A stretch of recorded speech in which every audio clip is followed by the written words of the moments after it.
Salut tout le monde, j'espère que vous allez bien et aujourd'hui je vous retrouve pour vous présenter mes favoris du moment. Il y a pas mal de petits trucs et surtout du make-up, donc je vais commencer sans plus tarder et je vais essayer de me dépêcher. Je vais commencer par les trucs random puisque là j'ai une seule chose, il s'agit de ma bouteille, enfin de ma gourde en fait. Elle a deux bouchons, donc elle a un bouchon classique et un bouchon avec une paille. Ça fait environ 2 semaines que je l'ai reçue et je l'ai prise pour me forcer à boire de l'eau en fait parce que je bois pas assez d'eau et ça marche du feu de Dieu. Enfin là vous pouvez voir, je me fais en général de l'eau avec du citron. Et voilà, ça marche du feu de Dieu, je me rends compte que je bois beaucoup plus depuis que je l'ai. Je l'ai acheté sur AliExpress pour genre 3 €. Je vous la présente dans mon haul d'anniversaire d'ailleurs, mais j'attends de recevoir mes derniers produits. Mais en tout cas, je l'adore. J'ai 2 ustensiles de maquillage entre guillemets à vous présenter et donc pour commencer il y a le Beauty Blender, enfin c'est pas un vrai Beauty Blender en fait, celui-ci vient de chez Lidl, je l'ai acheté en janvier ou février, ça fait un petit moment que je l'ai et depuis je n'arrête pas de l'utiliser en fait tout le temps parce qu'il est vraiment, je trouve il est vraiment fidèle à l'original. Je pense qu'il est un peu plus dur que l'original, c'est le seul mauvais point que je lui trouve. Bon là vous pouvez voir il est dégueulasse, je me suis maquillée avec donc voilà. Et depuis que je l'ai, de temps en temps je fais même mon maquillage de tout le visage avec le Beauty Blender alors qu'avant j'aimais pas du tout le rendu et tout ça, je trouvais que ça séchait le visage. Mais finalement j'aime bien, alors ça dépend des fonds de teint mais de façon générale je l'aime beaucoup. Et surtout il est beaucoup moins cher que le vrai Beauty Blender, je l'ai acheté genre 3 € il me semble. Donc comment vous dire que c'est rien du tout. Je dois vous faire une vidéo sur la marque Lidl et ça va arriver très vite, je vous l'assure, parce que j'ai testé pas mal de produits et il y en a certains qui sont très bien, dont un produit que je vais vous présenter juste après. Et le deuxième ustensile de maquillage c'est un pinceau, donc celui-ci c'est le pinceau de chez Julicius, vous savez c'est un pinceau boule. Je l'avais reçu dans une glossy box, je sais plus laquelle exactement, je vous renvoie à la vidéo en question dans les fiches. Donc voilà, c'est le pinceau 631, voilà, c'est écrit ici. Et franchement il est super bien parce que c'est un pinceau boule mais il est assez fin, donc pour faire les creux de paupières et tout ça c'est vraiment pas mal. Pour estomper c'est bien aussi, enfin je trouve qu'on peut lui donner plusieurs utilités et c'est pour ça que je l'aime bien. Je sais pas combien il vaut, comme je vous ai dit je l'ai eu dans la glossy box, mais franchement je le trouve vraiment très bien, donc bon s'il est pas cher je vous le conseille. Moi je l'utilise vraiment très souvent dès que j'ai des dégradés de fard à paupières à faire, que je fais très souvent. La plupart du temps je l'utilise parce que voilà je le trouve vraiment super. Donc ensuite dans la catégorie un petit peu soins j'ai 3 produits à vous présenter et là premièrement il s'agit d'un démaquillant de chez Yves Rocher. Donc c'est le démaquillant pur bleuet pour les yeux sensibles et il est génial en fait. J'étais allée à Yves Rocher pour acheter un produit, vous savez quand on reçoit la petite carte. En général j'y vais quand les offres sont pas mal. Et j'ai trouvé celui-ci parce que je trouvais pas trop de démaquillant qui me faisait du bien aux yeux, parce que le lait démaquillant que j'utilise en ce moment il a tendance à me picoter les yeux. Et j'ai pris celui-ci parce qu'il était pas cher et je l'adore, je me démaquille tout le temps les yeux avec. Vous voyez déjà il est bien entamé et pourtant on n'en utilise pas beaucoup. Dès que je me maquille beaucoup les yeux, enfin dès que je fais un fard à paupières ou quoi, j'utilise ça pour les yeux et le lait démaquillant pour le reste, et je dois dire qu'il marche génialement. Il enlève pas le maquillage waterproof mais je dois dire qu'il est très efficace. Il enlève super bien le mascara tant qu'il n'est pas waterproof. Et vraiment mes yeux me disent merci, j'ai aucune douleur avec ceci, aucun problème, donc vraiment je vous le conseille. Il est pas cher. En plus Yves Rocher c'est une marque assez respectueuse de l'environnement et tout ça. Donc franchement si vous avez les yeux sensibles, que vous cherchez un démaquillant pour les yeux qui n'est pas waterproof, je le rappelle, celui-ci est juste génial. Encore un produit d'Yves Rocher et cette fois-ci c'est un gommage pour le visage. Donc c'est le gommage éclat fraîcheur hydra végétal. Je vous en avais déjà parlé il me semble, je sais plus, mais en tout cas vraiment je l'adore. Il y a pas mal de grains mais ils sont pas trop gros, ça agresse pas la peau mais on sent que ça la décape quand même. Après bien sûr il faut mettre une crème après ça bien évidemment, mais franchement je le trouve génial. Celui-ci je l'avais eu gratuitement justement suite à une offre, je sais plus laquelle, mais voilà il était offert avec une eau micellaire que j'aime un petit peu moins de la même gamme hydra végétal, mais le gommage vraiment est super et j'en ai racheté un deuxième en format voyage. Et je compte en racheter un autre et peut-être vous en mettre un dans le concours que je vais faire parce que vraiment je le trouve super. Moi qui ai la peau à tendance sensible et surtout à tendance sèche, enfin ça se voit j'ai plein de taches de sécheresse en ce moment, c'est une catastrophe. Et encore une fois je le rappelle, il est pas cher, la composition est plutôt saine et en plus de ça on ne l'utilise pas beaucoup parce que là c'est un 30 ml comme je vous ai dit en format voyage. Je l'utilise à peu près depuis le mois de, je sais pas, novembre, décembre, un truc comme ça, je sais plus exactement. Je l'utilise à raison d'une fois par semaine je dirais et voilà il est encore là, donc vraiment on en met genre une noix sur le doigt et ça suffit pour faire tout le visage, donc ça c'est vraiment super. Dernier produit soin, je trouve que je vais plutôt vite et ça c'est pas mal.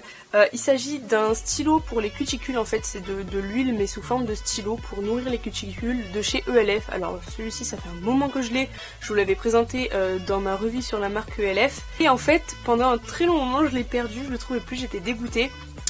Il était tombé derrière mon armoire, enfin derrière ma commode.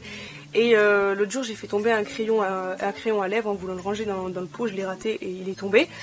Et j'ai retrouvé ceci en tirant la commode, du coup j'étais super contente et depuis je l'utilise environ une fois par semaine et je le trouve vraiment super. Il m'avait coûté 2,50€ il me semble, donc c'est vraiment pas cher et c'est bien plus pratique je trouve que les trucs en flacon qu'il faut mettre des gouttes et hop faire ça. Là on arrive directement, on fait bim bim bim et voilà sur chaque ongle. Ça met pas trop de produit non plus, donc ça laisse pas les doigts super gras et tout. Franchement je trouve c'est tip top et puis ça fait un moment que je l'ai, bon même si je l'ai pas utilisé depuis très longtemps, franchement je trouve qu'il tient dans la durée et donc ça c'est vraiment génial. J'ai un truc dans l'œil, mon dieu, ça me fait mal. Si je ferme l'œil bizarrement c'est pas pour rien, vous saurez. Puis enfin il est temps de passer au make-up et là je pense qu'on peut dire que c'est la partie la plus intéressante de la vidéo. Et premièrement comme je vous ai dit tout à l'heure, j'ai le fond de teint de chez Lidl, donc de la marque Cyan.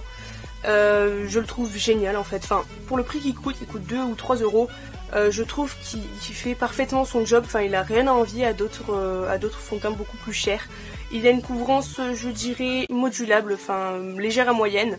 Moi je l'ai pris en teinte 010 Shell, donc c'est un peu clair mais franchement une fois que je réchauffe mon teint avec de la poudre, avec du blush etc, il n'y a plus de problème. À l'époque où je l'ai acheté il n'y avait pas les testeurs et ils sont apparus après, j'étais un petit peu dégoûtée. Mais voilà, sinon la teinte me va très bien. Cet hiver elle m'allait encore mieux, parce que j'étais toute blanchâtre donc du coup ça allait parfaitement. Et voilà, il assèche pas la peau, il n'a pas un fini mat donc pour les peaux sèches il n'y a pas de souci. Voilà, il n'y a rien à dire de plus en fait, il vaut 2 ou 3€ et franchement c'est la même chose que des fonds de teint plus chers à 10, 15 voire 20€, voire même plus, enfin après j'en sais rien, ça dépend des fonds de teint. Mais voilà, c'est un fond de teint basique, il promet rien de spécial mais il est tout à fait convenable à des personnes qui cherchent pas des fonds de teint exceptionnels de mon genre. Et du coup, si vous n'avez pas trop les moyens et que vous cherchez quand même un petit fond de teint bien sympathique, je vous le conseille largement. Ensuite, je vais vous présenter un highlighter en stick de chez Kiko. Donc lui aussi, ça fait un bon moment que je l'ai puisque je vous l'avais présenté dans ma première revue sur la marque Kiko aussi, décidément. Et en fait, quand je l'ai eu, je savais pas trop comment l'utiliser en fait, parce que l'highlighter et tout ça à l'époque, je connaissais vraiment pas. Enfin, c'était pas un truc très connu d'ailleurs sur internet, parce que ça, je l'avais acheté genre en 2014-2015, un truc comme ça.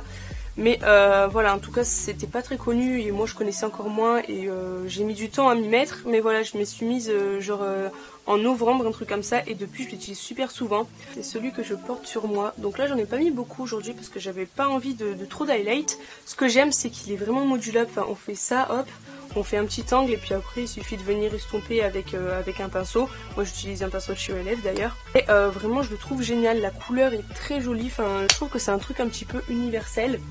Et comme je vous ai dit c'est modulable, il y a des jours où j'en veux plus donc je mets vraiment la blinde et du coup j'estompe pour que ça fasse quelque chose de plus épais et tout ça. Et là aujourd'hui j'ai vraiment fait quelque chose de léger, de ce côté là je le vois même quasiment pas. Mais voilà, c'est vraiment modulable, il n'était pas très cher et en ce moment je l'utilise, je vous assure vraiment, dès que je me maquille en ce moment je mets celui-ci. Et je trouve que justement il est très pratique aussi pour les débutantes qui commencent comme moi, enfin moi j'ai commencé il y a pas longtemps comme je vous ai dit. Et voilà, moi j'ai commencé directement, j'ai commencé à appliquer ça, j'ai un peu estompé et franchement c'est facile mais comme pas possible. Et du coup voilà, pour les débutants qui souhaitent se lancer un petit peu dans la highlighter, je vous conseille de prendre des sticks comme ça et notamment celui-ci qui est très bien. Je sais pas s'il existe encore mais en tout cas je vous le conseille. Puis enfin parlons lèvres et là j'ai un produit de chez NYX pour commencer, c'est le Soft Matte Lip Cream en teinte 21 Transylvania. Donc celui-ci je l'ai acheté quand j'étais à Paris, enfin c'est mon chéri qui me l'a offert. Parmi d'autres produits NYX, il faut que je vous fasse la revue sur la marque aussi mais c'est très difficile.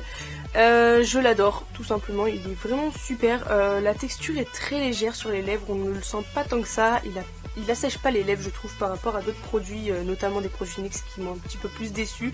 Mais celui-ci vraiment je le trouve très agréable et en ce moment j'adore les couleurs foncées, vous pourrez le constater avec les prochains produits que j'ai à vous présenter. Mais voilà, de façon générale j'adore les rouges à lèvres foncés et en ce moment mais vraiment c'est ma passion, enfin on peut le voir aussi au rouge à lèvres que je porte. Et du coup celui-ci est vraiment bien, il doit coûter 7 €, un truc comme ça. Si j'ai l'occasion d'en acheter d'autres, pourquoi pas, parce que je le trouve très agréable à porter. Il est facile à appliquer, c'est un petit embout mousse, vous savez, comme sur les glosses. Mais voilà, ça fait une petite crème légère, pas asséchante, et pourtant elle est quand même bien mate. Je vous conseille de mettre 2 couches quand même, parce que sur les teintes foncées, ça a tendance à pas être très opaque dès la première couche ici. Mais sinon, il est vraiment super. Puis là j'ai 2 produits de chez Golden Rose qui vont un petit peu ensemble, que j'ai acheté aussi à Paris mais que je me suis acheté moi-même cette fois-ci. Alors déjà il y a un crayon à lèvres, donc c'est le Dream Lips Lip Liner, donc celui-là c'est le crayon un petit peu basique, il doit coûter 1,50 € ou 2 €. Et franchement il est super, il marque bien, je vais vous faire hop, voilà, un trait et déjà on voit bien la couleur et tout ça, il marque super bien je trouve. Il coûte pas cher encore une fois, voilà. Et là c'est celui que j'ai sur les lèvres, bon vous ne le verrez pas parce que j'ai le rouge à lèvres par dessus. Mais franchement, si j'ai l'occasion de commander sur Golden Rose, enfin sur Cookies Makeup plutôt, prochainement, je pense que je reprendrai, pourquoi pas, même si j'ai beaucoup de crayons à lèvres déjà. Mais je les trouve vraiment super et surtout par rapport à leur prix, enfin le rapport qualité-prix est juste génial. Je vais en profiter pour vous montrer quand même la teinte du NYX Transylvania, hein, tant qu'on y est. Voilà ce que ça donne, vous voyez les 2 couleurs se ressemblent pas mal déjà. Mais voilà, on est comme ça, et puis plus on en rajoute, plus c'est foncé, mais vraiment il est super joli. Et enfin, dernier produit encore de chez Golden Rose, c'est un rouge à lèvres, et c'est celui que j'ai sur les lèvres. Donc c'est un rouge à lèvres de la gamme Velvet Matte de chez Golden Rose, il est en teinte 29, donc lui il n'a pas de nom. D'ailleurs le numéro de la teinte du crayon à lèvres c'est le 520, je vous l'ai pas dit donc je vous le dis maintenant. Et donc le rouge à lèvres, c'est un rouge à lèvres mat, comme je vous ai dit, un velvet mat. On peut le voir sur mes lèvres, il fonctionne très bien. Je trouve qu'il a une très bonne tenue. Encore une fois, celui-ci, il doit coûter 3,50 € ou 4 €, je me souviens plus exactement. Mais il est top en fait. Je trouve qu'il n'a absolument rien à envier, encore une fois, à des produits plus chers. Il est mat, il assèche pas trop les lèvres, je trouve, par rapport à la matité qu'il apporte, parce qu'il est quand même bien mat, je trouve, c'est vraiment un vrai mat. Donc il n'assèche pas vraiment les lèvres, ça c'est vraiment un bon point pour ce genre de rouge à lèvres. Et il a une très bonne tenue, je le mets le matin, je l'ai encore jusqu'au soir si je ne l'ai pas enlevé d'ici là. Quand je mange, franchement c'est loin d'être le rouge à lèvres qui parle le plus. Et pourtant c'est loin d'être le plus cher aussi, donc autant vous dire qu'il n'y a pas besoin de mettre le prix fort des fois pour trouver des produits de qualité. Pour vous dire, je préfère ce genre de rouge à lèvres que des rouges à lèvres que j'ai à 10-15 €. Donc bon, voilà, ça veut tout dire. Et encore une fois, si j'ai l'occasion de commander chez Golden Rose, j'en reprendrai sûrement d'autres parce qu'il y avait plein de jolies teintes. Il y en avait plein qui étaient en rupture de stock aussi quand j'y suis allée. Mais voilà, s'il y a d'autres teintes qui me plaisent, je pense que je me ferai un petit peu plaisir. Donc voilà, sur ce, ma vidéo est terminée. J'espère qu'elle vous aura plu. N'hésitez pas à me dire dans les commentaires si vous connaissez un petit peu ces produits et si comme moi vous les adorez. Ou au contraire si vous ne les aimez pas, on sait jamais. Moi en tout cas je les kiffe vraiment d'amour tous. Mais voilà, si jamais vous les aimez pas, dites-moi le en commentaire et dites-moi pourquoi aussi. Si cette vidéo vous a plu, n'hésitez pas à mettre un pouce vers le haut et à vous abonner juste en dessous, ça me ferait très plaisir. N'oubliez pas aussi de liker ma page Facebook et de vous abonner à mon compte Instagram, tout est en barre d'infos comme d'habitude. Et sur ce, moi je vous fais de gros bisous et je vous dis ciao ciao.